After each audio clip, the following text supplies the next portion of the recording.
Let's talk about one of the most important things to understand in HVAC, the refrigeration cycle.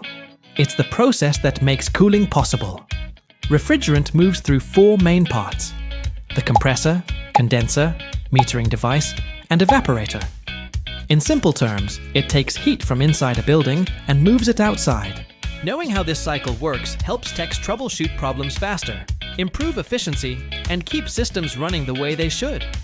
If you want to master HVAC, understanding the refrigeration cycle is the first step.